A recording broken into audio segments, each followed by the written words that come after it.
अभ्यास का महत्व। प्राचीन समय की बात है। बच्चों को विद्या अध्ययन के लिए गुरु के आश्रम में रहकर उनकी सेवा करते हुए विद्या अध्ययन करना पड़ता था। इसी प्रकार जब वैद्यराज नामक बालक 5 वर्ष का हो गया, तब उसे विद्या अध्ययन के लिए गुरु के पास आश्रम में भेज दिया गया। वैद्यराज मंदबुद्धि था। उसे सभी शिष्य मूर्खराज या फिर बुद्धूराज कहकर पुकारते थे। उसका मजाक उड़ाते थे। वह 1 साल की पढ़ाई 3 साल तक करता रहता था। आगे बढ़ जाते थे। उसकी यह स्थिति देख गुरु चिंतित हुए और उसे बुलाकर कहा, पढ़ाई तुम्हारे बस की बात नहीं।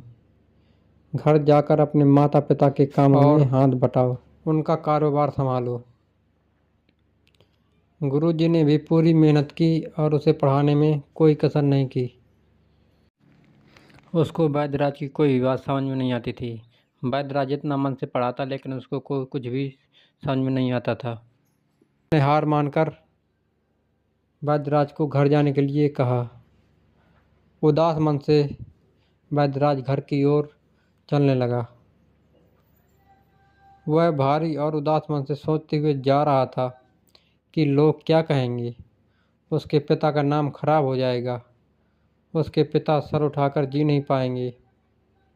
इस प्रकार उसके मन में कई बातें घर कर रही थीं। दोपहर हो चुकी थी। वैद्यराज को भूख और प्यास जोर से लगी थी। अचानक उसकी निगाह एक कुएं के पास जाकर में लगे पत्थर पर पड़ी।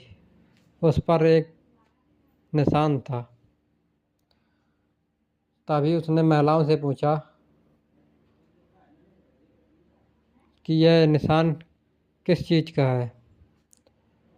तभी महिलाओं ने कहा, बेटा, यह निशान इस कोमल रस्सी के द्वारा बार बार आने जाने से इस पर बन गया है।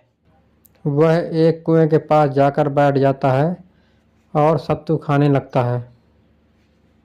अचानक उसकी निगाह कुएं के पास पत्थर पर पड़ी। पत्थर पर निशान था। तभी उसने महिलाओं से पूछा, माताजी, यह निशान किस चीज़ का है। तभी उन्होंने कहा, पत्थर पर जो निशान बना है, यह रस्सी के बार बार आने जाने से बना है। यह कोमल रस्सी बार बार इस पर आती जाती है, जिसके कारण बार बार आने जाने से इस पर निशान बन गया है। वापस लौट आया। गुरु उसे वापस लौटा देख उससे कहते हैं कि वह घर क्यों नहीं गया। तब वैद्यराज कुएं के पास वाले निशान वैद्यराज को समझ आई कि यदि ये कोमल रस्सी बार बार आने जाने से अपना निशान कठोर पत्थर पर छोड़ सकती है, तो मैं निरंतर मेहनत करके सफल क्यों नहीं हो सकता। यही सोचते हुए वह आश्रम वापस लौट गया। गुरु ने पूछा, वैद्यराज, वापस क्यों आए हो? तुम पढ़ने में तो बहुत कमज़ोर हो, वापस किस लिए आए हो? तभी वैद्यराज ने कुएं वाली कहानी बताई और बताया कि मुझे समझ आ गई है कि मैं उसके इस दृढ़ निश्चय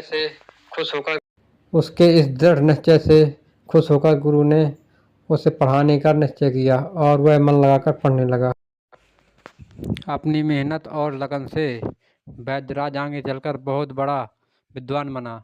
वह संस्कृत व्याकरण का बहुत बड़ा विद्वान बना। उसने बहुत सी रचनाएं कर डाली, जैसे सार कौमुदी सिद्धांत, लघु कौमुदी सिद्धांत इत्यादि। और वह मंद बुद्धि से अपनी मेहनत और लगन से एक विद्वान बना। इस प्रकार वह अपने परिश्रम और लगन से बुद्धूराज से विद्वान बन गया। शिक्षा, मोरल। इस कहानी से हमें यह शिक्षा मिलती है कि यदि मन, लगन और निरंतर अभ्यास किया जाए तो किसी भी काम में सफलता प्राप्त कर सकते हैं। इसीलिए कहते हैं, करत करत अभ्यास से जड़मति होत सुजान, और रस्सी यावत जातते सिल पर परत निशान। ये इसी कहानी की कहावत है। इसका मतलब यही है कि जब रस्सी बार बार आने से उस कठोर पत्थर पर अपना निशान छोड़ जाती है और उसे कठोर पत्थर में निशान बन जाता है, तो आप बार बार मेहनत करके, परिश्रम करके, अभ्यास करके सफल क्यों नहीं हो सकते हैं। यह कहानी यदि आपको पसंद आई हो तो हमारे चैनल को लाइक करें, सब्सक्राइब करें।